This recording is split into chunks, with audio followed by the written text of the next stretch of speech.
안녕하세요. 반갑습니다. 2020년 10월 11일 우리 강서센터 온라인 오프라인 예배 오신 여러분 진심으로 환영합니다. 환영합니다. 제주도에 있는 가정교회 환영하고 싶고요. 또 오늘 특별히 요즘 되게 마음이 어려움이 있는 우리 문호 형님, 경미 형수님, 그다음 우리 강서교회 캠퍼스에 있는 해원이까지 너무 환영합니다. 혹시 예배를 같이 드리고 있다면 저희가 온 마음으로 같이 기도하고 있다는 것을 기억하시면 좋겠고, 또 마음을 늘 좋은 일이 있던 아니 어려운 일이 있던 간에 함께 나누고 싶습니다. 아까 아침에 우리 노문호 형님이랑 통화를 했는데요. 혜정이가 위험한 아주 가장 위기의 순간은 좀 지났다고 합니다. 하지만 지속적으로 지금 관찰이 필요하고 또 그 혈소판 그 혼혈이 조금 필요한 것 같습니다. 많이는 필요 없는데 뭐 한두 개 정도가 더 필요한 것 같긴 한데, 혹시나 혈소판이 계신 분, A형 중에 계신 분들이 있다면 우리 혜정이한테 피를 나눠주면 좋겠고요. 또 지난번 나눠준 분 사람한테도 진심으로 감사하다고 생각합니다. 먼저 우리 그 말씀을 전하기 전에 일산교회 10주년이 됐나 봐요, 올해. 그래서 2주 후에 일산교회 10주년 우리 예배를 함께 온라인으로 들 텐데요.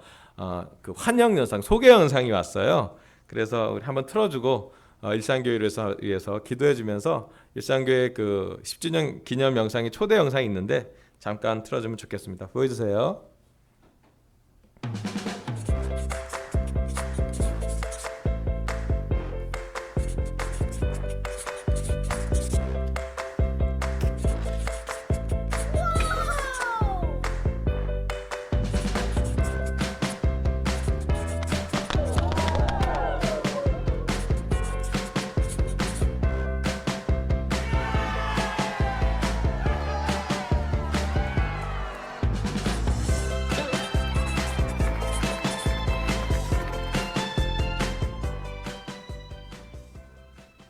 아멘. 짧은 한 30초 정도의 영상인데요. 이 영상 만드느라고 일산교회 영크리스찬 한 자매가 영상을 또 관련된 일을 하고 있는 것 같은데, 전공일을 한 것 같은데 한 3주 동안 좀 오랜 시간 해서 만든 거랍니다. 되게 짧게 지나가는데 많은 사람들이 준비하고 있고 많은 후보와 헌신이 있지 않으면 영상은 좀 쉽지 않은 것 같아요. 또 저희도 주중예배 때 그 시스템 쪽에서 조금 어려움이 좀 있었는데, 그래도 우리 영호 형제가 너무 잘 해줘서 오늘은 미리 업데이트를 좀 하죠. 그래서 미리 예배 와서 잘 인터넷으로 예배를 드릴 수 있음에 진심으로 감사하고 싶습니다. 코로나가 업데이트를 되면 신규 확진이 이제 2자리로 내려왔고요. 오늘 오후에 이제 정부가 사회적 거리두기 몇 단계를 할 건지를 발표를 한다고 합니다. 아마 예상되기로는 조금 거리두기가 좀 편해지지 않을까 예상이 되는데요. 그럼에도 불구하고 우리 강서교회 제자들, 또 이 설교를 듣는 모든 분들은 잘 안전관리, 방역을 잘 보호받을 수 있도록 준비했으면 좋겠습니다. 오늘은 정서적으로 건강한 영성의 책의 한 9장의 거의 마지막 부분에 제대로 사랑하는 법에 대해서 배우자 그러는데요. 지난주 말씀은 정서로 건강한 영성 18번째 말씀으로 이웃을 내 몸과 같이 사랑하다라는 말로 주중에 말씀을 전했고요. 그래서 내 몸은 내 것이 아니라 그리스도의 몸이라는 말씀과 내 몸은 장막, 천막이라는 말씀을 나눴습니다. 오늘은 정서적으로 건강한 영성 19번째 이웃을 사랑하라입니다.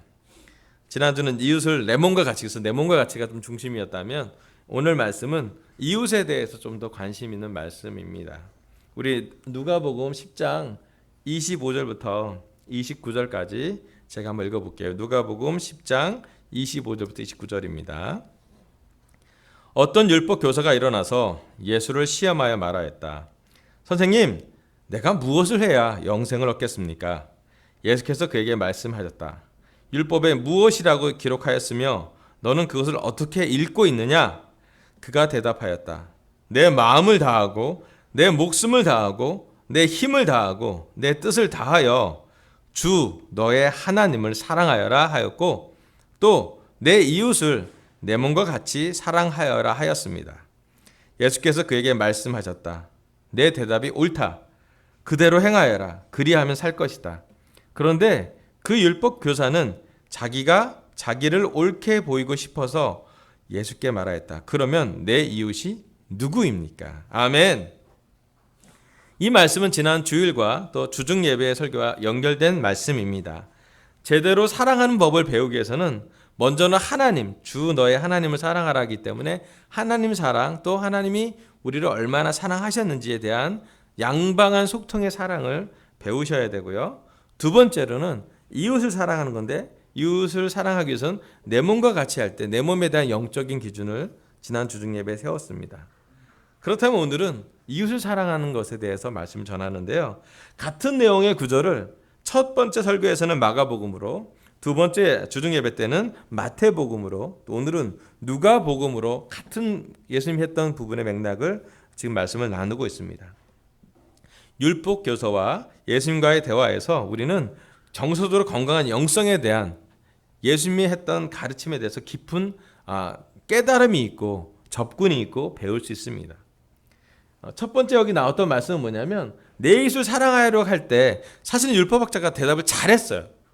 모든 율법을 핵심을 해서 하나님 사랑하고 이웃을 사랑하는 것이 율법학자의 이 대답에서 나왔어요. 사실 정답을 알고 있었던 사람이었어요. 공부 잘했던 사람인 것 같아요. 그런데 그 다음에 한 가지 더 질문했는데, 이 질문은 예수님과 또 우리에게 많은 것을 자극하는, 많은 것을 좀 생각해 보게 하는 질문이 됩니다. 왜냐하면 29절에 보면, 그런데 그 율법 교사는 자기를 옳게 보이고 싶어서 예수께 말했대요. 그 율법 교사가 속으로 갖고 있었겠죠. 성경이 참 놀라운 게 뭐냐면, 마음이 많이 나와 성경에 기록됐다는 거예요. 율법 교사는 자기가 옳다라는 것을 보이고 싶어 했어요. 그리고 했던 질문이 말하면, 그러면 내 이웃이 누구입니까? 라는 질문이었습니다. 제 오늘 설교 첫 번째 포인트는요, 내 이웃은 누구입니까? 율법 교사에게, 율법 선생님에게 하나님 사랑하는 것은 문제가 되지 않았습니다. 그가 하나님을 사랑했기 때문에 율법을 연구했을 것이요, 또 율법을 연구하는 것으로서 하나님을 사랑하는 것으로 본인은 이해하고 있었을 것입니다. 하지만 그는 이웃에 대한 혼란이 있었습니다. 율법 교사에게 이웃은 누구였을까? 아마도 율법 교사에게, 그 당시 성경 말씀으로 보면, 그 배경으로 보면 율법학자의, 율법 교사의 이웃은 바리새파 사람들이었을 거예요. 그 당시에 율법학자, 율법 교사의 이웃은 아마도 제사장이었을 것이며 레위 사람들이었을 거예요. 율법학자랑 만나는 사람이 그리 많지 않았을 것입니다. 보통 사람들은 율법 교사랑 만나는 것이 이웃이라고 생각하지 않을 정도로 고민스러웠던 것 같은 그런 현상을 보입니다. 주석서에는 이렇게 설명이 되어 있어요. 율법에 정통하다고 자부하는 소위 율법사가 사람들 앞에서 제기한 자신의 질문이 어리석은 것으로 드러나자 2단계 사랑의 실천이라는 주제로 이야기의 주도권을 장악하기 위해 이웃의 개념에 대한 문제를 제기하고 있습니다. 아마 그는 자기가 알고 있는 이웃의 개념을 과시하려 했는지도 모릅니다. 예수님은 율법 교사가 생각하고 있는 이웃의 개념 속에는 사마리아인과 이방인이 제외됐다는 것을 아셨으므로 이 사람의 질문에 대한 선한 사마리아인의 비유로 말씀을 이어나가고 있다고 표현합니다. 그렇다면 그 당시 예수님과 대화했던 율법 교사의 이웃은 누구라는 질문이 우리한테 한번, 이 설교를 듣는 강서교회 제자들과 모든 분들에게 한번 묻고 싶습니다. 여러분, 우리의 이웃은 누구입니까? 누가 우리의 이웃이 될 수 있을까요? 예수님은 율법의 중심은 하나님에게만 있는 것이 아니라 하나님에게 있고, 그 다음에 하나님은 모든 사람들, 하나님의 사람으로 연장시키십니다. 예수님이 이 땅에 오신 것은 하나님을 사랑하게 하는 것과 이웃을 사랑하게 하는 것의 연결체와 완성체를 하나님의 보내심을 받은 하나님의 아들로서의 역할을 담당하셨습니다. 하나님의 뜻이었어요. 하나님이 세상을 창조하시고 유대인들한테 먼저 율법을 주셨지만, 유대인들을 통해서, 유대인이었던 예수님을 통해서 정말로 사마리아 사람들, 심지어는 이방 사람들까지, 우리 한국 사람들까지, 아니면 전 세계에 있는 모든 사람들까지 하나님의 은혜를 펼치시는 그런 과정을 가져가고 있습니다. 그런데 진짜 우리가 물어봐야 될 질문은, 우리 스스로에게 물어봐야 할 질문은, 정말 우리는 내 몸처럼 사랑하는 이웃이 누구냐는 것이에요. 성경은 내 몸과 같이 사랑하라고 했기 때문에 여기서 이웃은 대단히 중요한 질문이고, 여기서 이웃을 사랑하라고 그랬기 때문에 그 사랑한다는 기준이 내 몸과 같다는 기준이기 때문에 그것은 되게 중요한 의미를 갖고 있습니다. 우리도 누구를 사랑하는지 좀 느껴지잖아요. 아마 우리의 이웃, 가장 가까운 이웃은 가족인 것 같아요. 특히 결혼 같은 경우는 남편과 아내, 가장 가까운 가족이고 이웃이라고 생각이 듭니다. 우리 아이들, 부모, 나를 제외한 가장 가까운 가족이라는 분이 내 몸처럼 사랑해야 될 분들이죠. 그 다음에 우리의 부모님이나 우리의 친척들이나 조금 펼칠 수도 있겠습니다. 두 번째, 교회로 오면 교회에 있는 형제 자매들이 내 몸과 같이 사랑해야 될 분들이에요. 오늘도 우리 최철 형제가 우리 혜정 자매를 위해서 기도를 하면서 마음을 같이 하는 걸 보면서 정말 우리가 하나님의 가족이라는 생각이 들었습니다. 저희 강서교회뿐만 아니라 잠실교회랑 한국의 전체가 지금 혜정 자매에서 기도하고 있고, 그런 마음을 갖고 있는 거 보면 참 우리 교회가 그냥 이렇게 교회지라고 생각하기보다는 막 감정도 나눌 수 있고 슬픔과 기쁨을 같이 나눌 수 있는 가족이라는 확신이 듭니다. 너무 감사해요. 또 우리의 이웃은 우리와 시간을 좀 많이 보내는 사람일 수도 있어요. 우리의 친구들일 수도 있고, 심지어는 조금 경계가 애매하긴 하지만 우리 직장에서 우리랑 시간 가장 많이 보내는 동료일 수도 있습니다. 캠퍼스 같은 경우는 학교 친구들일 수도 있고요. 우리에겐 참 이웃이 많습니다. 우리랑 시간을 그래도 보내는 이웃이 있고, 또 우리 주위에 이웃이라고 얘기하는 개념의 사람들이 많이 있습니다. 중요한 것은 하나님의 사랑을 충분히 받고 있는 우리 예수님의 제자들은 예수님이 말씀한 이웃을 가서 이웃 사랑에 대해서 배우고 실천하는 것입니다. 여기 나와 있는 율법학자는 배우고 판단하고 지식적으로 많이 율법을 알고 있었지만 실천하는 부분, 특별히 그 이웃의 그 배경을 넓히는 부분에 대해서는 예수님한테 되게 맞지 않는, 예수님과 관점을 달리하는 그런 것으로 성경이 기록하고 있습니다. 하나님의 사랑을 받고 있는 우리가 이웃을 사랑하기 멈추거나 피하려고 할 때가 있습니다. 그래서 오늘 말씀을 통해서 우리는 이 사마리아인의 비유를 통해서 배우면서 사랑하기로, 우리에게 이웃에게 먼저 다가가기로, 자비를 베푸기로 결정하면 좋겠어 이 말씀을 준비했습니다. 내 이웃은 누구입니까? 좀 이따가 그 답이 나옵니다. 다음 구절 누가복음 10장 30절에서 37절 말씀입니다. 누가복음 10장 30절 말씀 제가 읽겠습니다. 예수께서 대답하셨다. 어떤 사람이 예루살렘에서 여리고로 내려가다가 강도들을 만났다. 강도들이 그 옷을 벗기고 때려서 거의 죽게 된 채로 내버려 두고 갔다. 마침 어떤 제사장이 그 길로 내려가다가 그 사람을 보고 피하여 지나갔다. 이와 같이 레위 사람도 그곳을 이르러 그 사람을 보고 피하여 지나갔다. 그러나 어떤 사마리아 사람은 길을 가다가 그 사람이 있는 곳을 이르러 그를 보고 측은한 마음이 들어서 가까이 가서 그 상처에 올리브 기름과 포도주를 붓고 싸맨 다음에 자기 짐승에 태워서 여관으로 데리고 가서 돌보아 주었다. 다음 날 그는 2데나리온을 꺼내서 여관 주인에게 주고 말하기를 이 사람을 돌보아 주십시오. 비용이 더 들면 내가 돌아오는 길에 갚겠습니다 하였다. 너는 이 세 사람 가운데서 누가 강도 만난 사람에게 이웃이 되어 주었다고 생각하느냐? 그가 대답하였다. 자비를 베푼 사람입니다. 예수께서 그에게 말씀하셨다. 가서 너도 이와 같이 하여라. 아멘. 너무 유명한 말씀이고 어쩌면 우리가 너무 잘 알고 있는 말씀입니다. 선한 사마리아인이라는 비유라고 얘기하는 한국 사람에겐 참 비교적 친숙한 그런 비유이기도 합니다. 그런데 오늘은 조금 다른 각도로 접근해 보도록 할게요. 먼저 율법교사는 예수님과 대화를 보면서 약간은 충격을 받았을 것이에요. 예수님은 율법교사의 질문에 대답하는 형식으로 하나의 이야기를 하는데 이 예화가 아주 시사적이고 아주 실천적이며 심지어 아주 예민한 예화를 듭니다. 율법교사는 예수님과의 예화의 말씀에 충격을 받을 만큼의 대답을 합니다. 예수님은 율법 교사한테 오히려 선한 사마리아인의 비유를 말하고 나서 되물어 봅니다. 누가 그의 이웃이 되어 주었냐고요.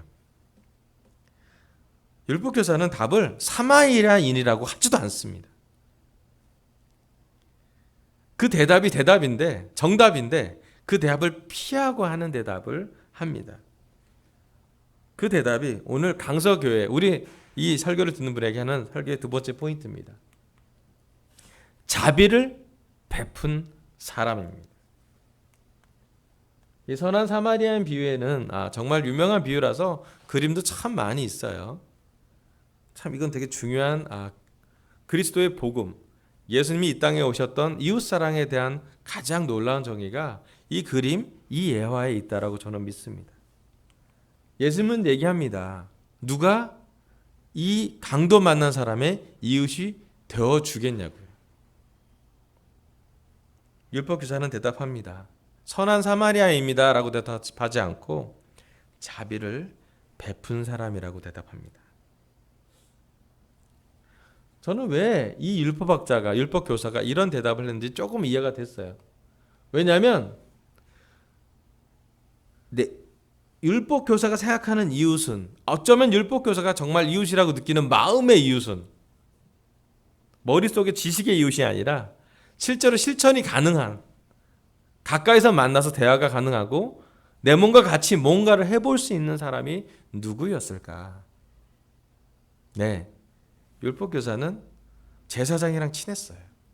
왜냐하면 율법을 나누기 때문이죠. 네, 율법교사는 레위 사람이랑 친했습니다. 왜요? 레위 사람과 같이 하나님 일을 했어야 됐거든요.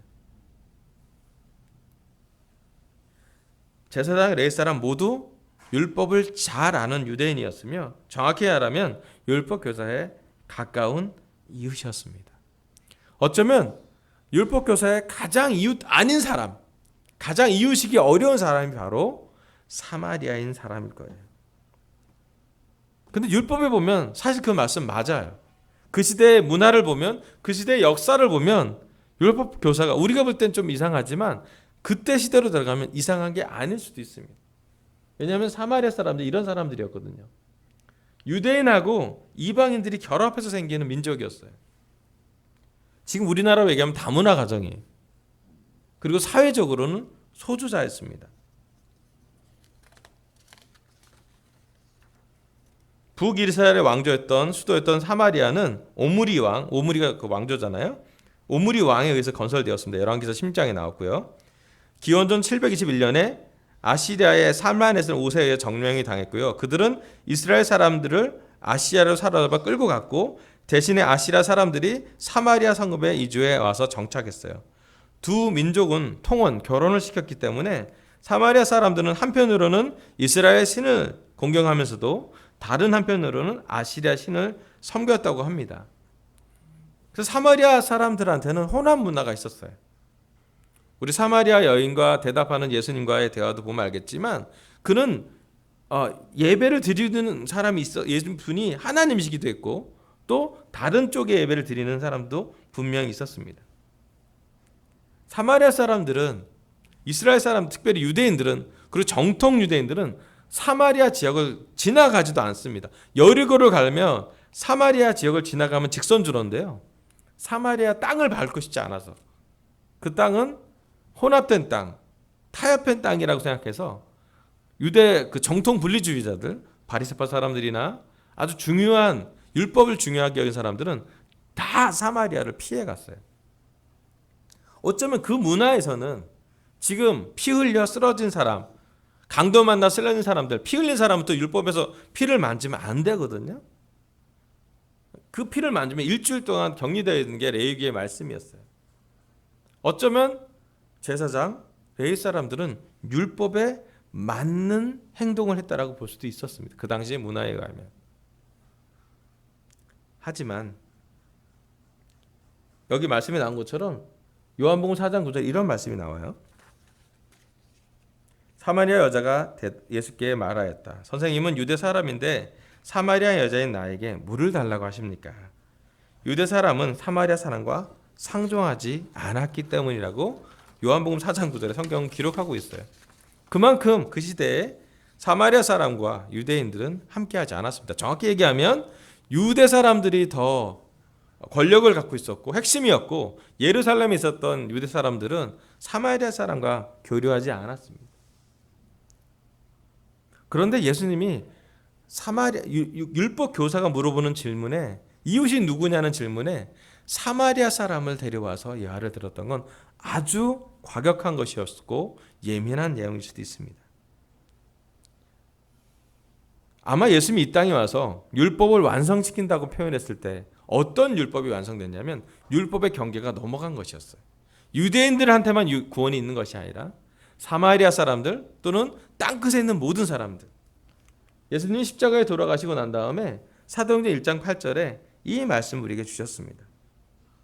짧은 구절이니까 우리 한 목소리로 같이 읽어보면 좋겠어요. 사도행전 1장 8절입니다. 그러나 시작. 그러나 성령이 너희에게 내리시면 너희는 능력을 받고 예루살렘과 온 유대와 사마리아에서 그리고 마침내 땅끝에까지 이르러 내 증인이 될 것이다. 아멘. 여러분, 예수님이 하나님의 말씀을 전할 때 사마리아 지역을 지나가시고요, 사마리아 여자랑 대화하시고요, 심지어 예수님이 십자가에 돌아가시고 나서 부활하고 난 다음에 그의 비전, 그의 제자들에게 주는 사명의 영역에 사마리아가 포함되어 있습니다. 대단하지 않습니까?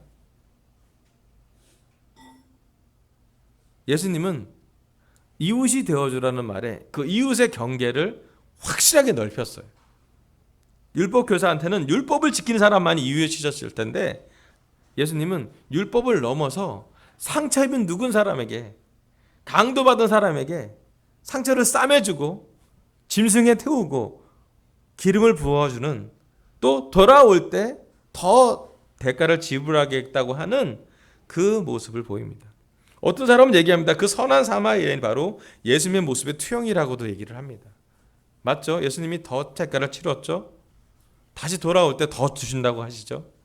지금 우리는 예수님의 십자가를 지나고 예수님의 재림을 또 기다리는 우리라고 할 수도 있습니다. 그런데 오늘 이 시간 예수님이 이 말씀을 통해 우리한테 주고 싶은 말씀은 무엇인지, 우리 강석교회 제자들, 또 이 설교를 듣는 모든 제자들에게 우리가 율법 교사인지 아니면 예수님의 제자인지 우리의 이웃에 의해서 결정이 된다는 것이에요. 우리 삶에 사마리아인과 교제하고 있는지요? 우리 주위에 누군가 나랑은 좀 맞지 않아, 나는 이 사람과 별로 친해지고 있지 않은 하나 하는 사람이 있을 수 있어요. 네, 심지어 우리 중에 가족 중에도 그런 사람이 있어요. 이번에 명절 지내봐서 알지잖아요. 추석을 지내보고 정말 이 가족은 여전히 나랑 맞지 않는군. 친척 중에 그런 사람 있잖아요. 우리 마음을 좀 후벼 파는 분들 있잖아요. 우리랑 조금 안 맞는 분 계시잖아요. 여러분 친구 중에 그런 사람이 있어요. 여러분을 잘 이해해주는 친구가 있고요, 늘 조금 각도가 삐뚤어진 친구가 있어요. 그 친구도 여러분 그렇게 생각할 수도 있습니다. 세 번째, 여러분 직장 가면 그런 사람 꼭 한 사람 있지 않아요? 그 사람은 여러분의 상사일 가능성이 높습니다. 별로 좋아하고 싶지 않아요. 여러분 캠퍼스 친구들 중에 또 학교 중에 심지어 어떤 과목 중에 우리를 싫어하는 과목이 있지 않아요? 예, 우리는 우리가 별로 교제하고 싶지 않은, 우리가 별로 이웃이 되고 싶지 않은, 내 몸과 같이 사랑하라는데 내 몸처럼 사랑하고 싶지 않은 그런 존재가 분명히 있습니다. 우리 교회 가족이지만 우리 교회도 있지 않아요? 내가 이 형제는 정말 이해가 안 된다. 저 특별히 우리 강서교회 제자들 3년 반 동안 지금 3년 10개월 동안 같이 하고 있는데 여러분 친한 형제들은 친해져요. 아멘. 너무 감사해요. 우리가 잠실 출신 제자도 있고 저기 일산 제자 출신도 있고 우리 여기 영등포 출신의 제자도 있고 뭐 여러 제자 캠퍼스도 있고 다 좋은데 신기하게 친해지는 성품은 친해지고요. 약간 미워하지는 않는데 또 반대로 막 또 너무 그렇게 좋아하지도 않는 그런 관계가 있을 수도 있어요. 그런데 예수님은 이 사마리아인의 비유를 통해 우리에게 하고 싶은 설교가 있어요. 이 설교는 머리로서 알았다 설교가 아니고요, 실천했냐 안 했냐 이 설교예요. 옳고 그름을 가리고 지식을 늘어가는 설교가 아니라 내가 오늘 이 설교 듣고 나랑 그렇게 편하지 않았던 사람에게 전화를 걸 수 있을까 안 할까, 그와 좀 더 마음을 나눌까 안 나눌까, 그 선택에 관한 그런 설교입니다. 그래서 이해는 쉬운데 실천하기 어렵고요. 반대로 실천하기 어렵기 때문에 듣기 어려운 설교일 수도 있어요. 내가 편한 사람만, 내가 좋아하는 사람만, 내 안에 사마리아 하는 것은 배척하고 사마리아 사람같이 나를 이웃이 되어주는, 자비를 베푸는 사람이 된다면 그것이 바로 그리스도가 원하는 교제라고 이야기할 수 있습니다. 요한복음 13장 1절에서 5절을 제가 읽어볼게요. 요한복음 13장 1절입니다. 6절 전에 예수께서는 자기가 이 세상을 떠나서 아버지께로 가야 할 때가 된 것을 아시고 세상에 있는 자기의 사람들을 사랑하시되 끝까지 사랑하셨다. 저녁을 먹을 때 악마가 이미 시몬 가룟의 아들 유다의 마음속에 예수를 팔아 넘길 생각을 불어넣었다. 예수께서는 아버지께서 모든 것을 자기 손에 맡기신 것과 자기가 하나님께로부터 왔다가 하나님께로 돌아가야 간다는 것을 아시고 잡수시던 자리에서 일어나서 겉옷을 벗고 수건을 가져다가 허리에 두르셨다. 그리고 대야에 물을 담아다가 제자들의 발을 씻기시고 그 두른 수건으로 닦아주셨다. 아멘. 예수님은 마지막 만찬에서 세상에 있는 자기의 사람들 12명의 제자들을 초대했고 마지막 식사를 준비하셨습니다. 유월절 식사라고도 하고, 이 식사는 정말 1년 중에 이스라엘 사람들이 가장 중요하게 여기는 식사 시간이에요. 거기에 다 초대합니다. 제가 한 가지 참 충격적인 모습은 뭐냐면, 예수님, 하나님의 아들, 부활의 능력을 보유한 하나님의 메시지를 전하는, 누구보다도 기도를 잘하셨고 사람으로 볼 때는 거의 완벽에 가까운 삶을 사셨던 예수님과 함께하는 그 식탁에서도 배신자는 있었다는 것이에요. 마지막 식사하는 그 시간에 요한복음은 기록하고 있습니다. 이미 시몬 가룟의 유다의 아들 유다에게 유다의 마음속에 배신할 생각이 있는 그 상태로 식사는 진행되었다는 사실을요. 예수님은요, 끝까지 사랑하셨대요. 좀 심하게 얘기하면 예수님의 식탁에도 배신자는 있었다는 것이 우리 교회에 서로 좀 꺼리는 관계가 있는 것에 대해서 이상하지 않다는 생각이 들었습니다. 그럴 수 있어요. 누가 가룟 유다라는 얘기가 아니라 그럴 수 있어요. 근데 포인트는 예수님처럼 누가 끝까지 사랑할 것인지.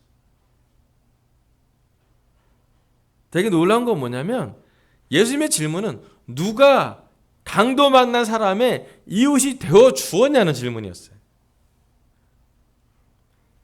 율법 교사의 질문은 누가 내 이웃입니다라고 물어봤는데, 예수님의 대답은 누가 이웃이 되어 주었냐는 것으로 대답을 정리하십니다. 자비를 베푼 사람이죠. 어떤 사마리아 사람은 길을 가다가 아픈 사람, 강도 만나 피 흘린 사람을 보고 측은한 마음이 들어서 가까이 가서 상처에 올리브 기름과 포도주를 붓고 싸맨 다음에 자기 짐승에 태워서 여관으로 데리고 돌봐줬고요. 가족 같지 않습니까? 내 몸 같지 않습니까? 여러분, 우리 몸에 피가 나면 누가 그렇게 하지 않겠어요? 그리고 얘기합니다. 2데나리를 더 꺼내서 더 비용을 치르면서 여관 주님께 돌아올 때 더 줄 테니 치료해 달라고요. 내가 돌아오는 길에 분명히 갚아주겠다고요. 돈을 갖고 돌아온다는 얘기예요. 참, 이런 사람 만나면 격려되지 않을까요? 여러분, 한번 생각해 보세요. 우리가 처음 새벽 공부할 때, 우리가 이 교회 안에서 예수님의 사랑을 배울 때 이걸 느끼지 않았습니까? 우리가 세례 받을 때 우리는 죄인들이었습니다. 우리는 상처를 주었지, 상처를 많이 받았기도 했고 많이 주었던 사람들이었습니다. 우리는 마땅히 사랑받을 만한 자격 있는 사람은 거의 없었을 거라고 생각합니다. 그런데 누가 예수님이 우리에게 사람들을 보냈어요. 믿음 없는 우리에게 믿음을 주는 사람, 사랑 없는 저에게 사랑을 주는 사람. 격려를 평생 잘 안 받아봤는데 격려되는 말을 이 교회에서 많이 들어봤어요. 조금 잘해도 되게 잘한 것처럼. 물론 거긴 부풀리는 경계가 분명히 있긴 했지만 나중에 그것이 우리가 영적으로 성장하는데 자양분이 되었겠죠. 저는 이 교회에서 자비를 보았습니다. 기브 앤 테이크 관계가 아니라 내려주는 사랑, 주는 사랑을 저는 많이 봤어요. 누가 나한테 이렇게 사랑을 해줄까? 이 세상의 가족도 나한테 그렇게 사랑한다는 표현을 많이 안 했는데 이들은 왜 나를 만날 때마다 사랑해주고 안아주고 웃어주고 작은 일에 격려해줄까? 내가 조금 잘 되면 같이 웃어주고 내가 힘들면 같이 기도해주고 왜 같이 울어줄까? 그들의 관심과 그들의 기도는 무엇일까? 정말 궁금했어요. 무엇이 우리 교회 제자들한테 이런 기쁨을 줄까? 바로 예수님의 마음이었죠. 자비를 베푼 사람 예수님이었습니다.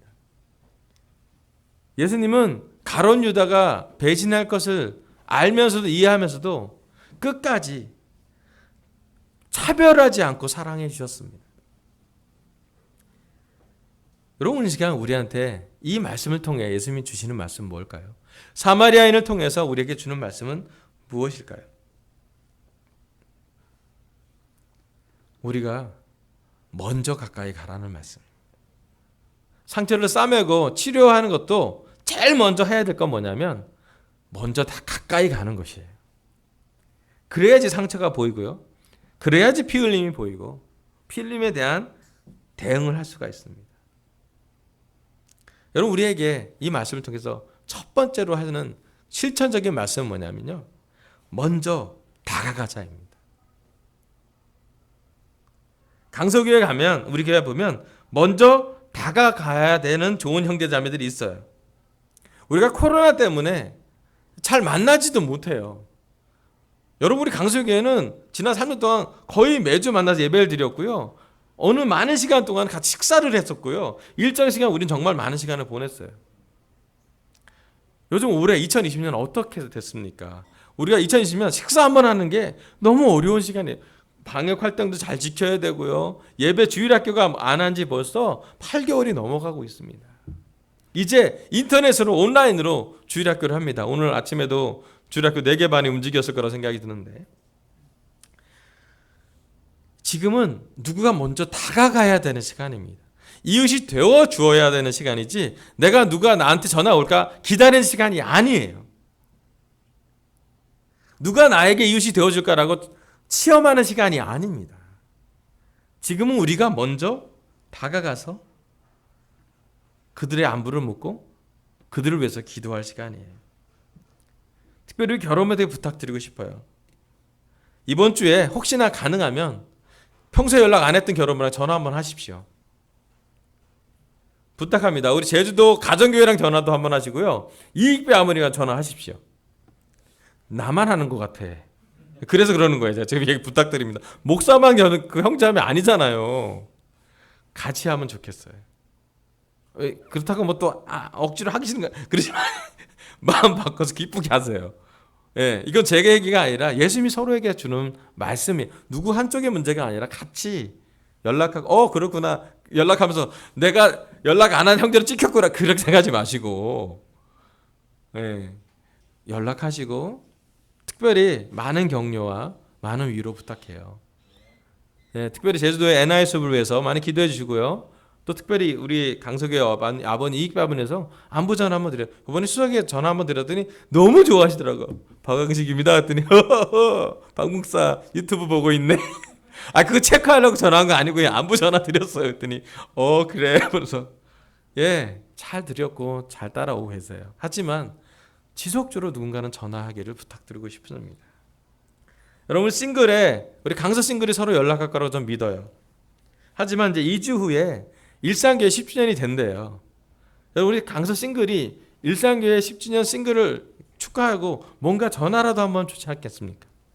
오늘 축하 영상도 봤으니 영상 되게 재밌게 잘 만들었다라고 얘기하면서 강서 싱글이 저는 일사 싱글을 먼저 연락해 주기를 부탁드리고 싶어요. 그냥 축하하는 의미로 어떤 거라도 좋으니 덕려주면 좋겠어요. 이미 강서교회가 일산교회에 축하 선물을 보냈어요. 화분 2개가 아주 멋있게 강서교회 강서센터 일산교회 10주년 축하합니다라고 다 해서 보냈어요. 다 했으니까 이제 전화만 하시면 돼요. 다 준비됐습니다. 우리 캠퍼스 부탁드리고 싶어요. 요즘 캠퍼스가 많은 교제를 해요. 여기 KIM이라고, K가 코리아고 I가 얼바인의 줄말이고요.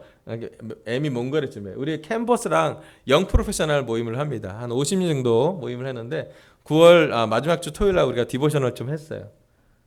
참 신기해요. 한국도 뭐 잠실, 분당, 뭐 부산까지 다 지금 들어와요. 뭐 다 들어옵니다. 그 다음에 얼바인 뭔가 시간대도 달라요. 하지만 우리가 모여서 교제합니다. 왜냐하면 그 교제가 되게 특별하기 때문이에요.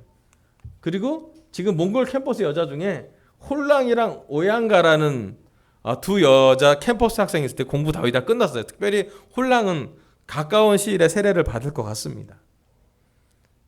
누가 홀랑인지 나도 아직은 정확히 몰라요. 여기도 셋 중에 둘이 누군지 있는데 정확히는 잘 몰라요. 제가 아는 건 여기 오른쪽에 있는 은정 자매만 알아요. 예, 이걸 찍은 정호영이랑 이걸 보는 은정 자매 아는데 누군지 정확히 모르죠. 기도해 주세요. 홀랑하고 오양가가 세례 받을 수 있도록. 예. 그리고 좋은 소식 하나 있는데 우리 잠실교회 안진수 형제 아들 태민이가 아마 오늘이나 조만간 세례를 받을 것 같습니다. 소식 들었어요. 태민이 세례 받으면 너무 격려될 것 같아요. 나 진수 형 되는 생각이 드는데 지속적으로 우리는 연결되어야 합니다. 한국 사람뿐만 아니라 정말 땅끝에까지 우리의 이웃이 있습니다. 우리 삶에 이처럼 내 몸과 같이 사랑할 이웃이 참 많아요. 그리고 마지막으로 부탁드립니다. 우리 혜정 자매와 가족을 위해서 금식을 제가 제안하고 싶어요. 이건 뭐 하는 거냐면 우리 강현희 형제가 헌혈의 집 가서 피 뽑는 제 사진은 못 올리겠고 현욱이 사진 올려놨어요. 우리 이난 형제랑 또 우리 현욱 형제 몇 명 해서 혈소판을 했는데 지금 사실은 솔직히 말하면 뇌출혈도 있었고 좀 어려운 현상이고 마음이 아프고 힘든 시간이에요. 하지만 이 시간이야말로 우리가 기도를 부탁하고 마음을 함께 했으면 좋겠어요. 특별히 어려운 시간을 위해 싸우고 있는 혜정이와 혜정의 가족들을 위해서 우리가 내일부터 기도와 금식을 같이 하려고 합니다. 이미 카톡이나 밴드에 많이 올라오고 있어요. 너무 감사해요. 구약에 나온 히스기야의 기도에 응답하신 하나님을 기억하며 같이 기도와 금식에 관심 있으신 분들은 많이 참여해 주길 바라고요. 또 기도하고 나서 하나님께 많이 맡겼으면 좋겠습니다.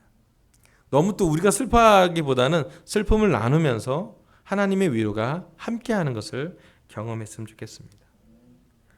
하나님은 오늘 저의 입술을 통해 이웃을 사랑하라는 정서적으로 건강한 19번째 시리즈 설교를 하게 했습니다. 누가 내 이웃입니까? 예수님이 생각하는 이웃에게 가서 사랑하기로 결정하시길 바랍니다. 두 번째, 누가 내 이웃입니까? 자비를 베푼 사람입니다. 자비를 베푼 사람은 뭐냐면 먼저 다가간 사람입니다. 여러분 우리가 이번 주 평소에 조금 연락이 뜸했던 사람이 있다면 연락하십시오. 여러분 가족과 친척 중에 혹시나 명절 때라도 연락하지 않았다면 연락하세요. 그리고 짧은 시간이라도 격려를 줬습니다. 이번 주에 우리 혜정을 위해서 기도를 부탁드려요. 금식을 부탁드려요. 그리고 슬픔을 나누는 것이 아니라 위로를 나누고요. 성령님을 나누고요. 무엇보다도 우리와 같이 내 몸과 같이 우리가 가족이라는 것. 아마 혜원이하고 우리 문호영이나 경명수는 이번 시간이 가장 우리 한국교회가 하나 되는 시간으로 볼 거예요. 왜냐하면 우리 모두 다 기도하고 있거든요. 그래서 여러분 당황하지 말고 또 너무 슬퍼하지 말고 위로를 가지며 또 하나님을 믿으며 하나님이 하시는 것을 보고 또 특별히 가족들을 위해서도 많이 기도해 주길 바라고요. 우리 이웃을 사랑하는 강석의 제자가 되길 바라면서 설교 마치겠습니다. 감사합니다.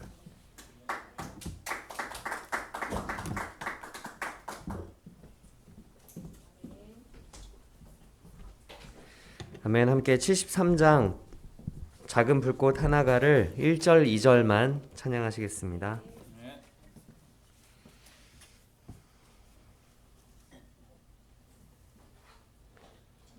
73장입니다.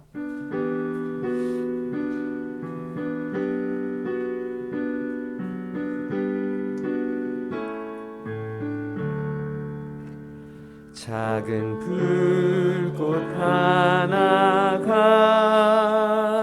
큰 불을 일으키어 곧 주의 사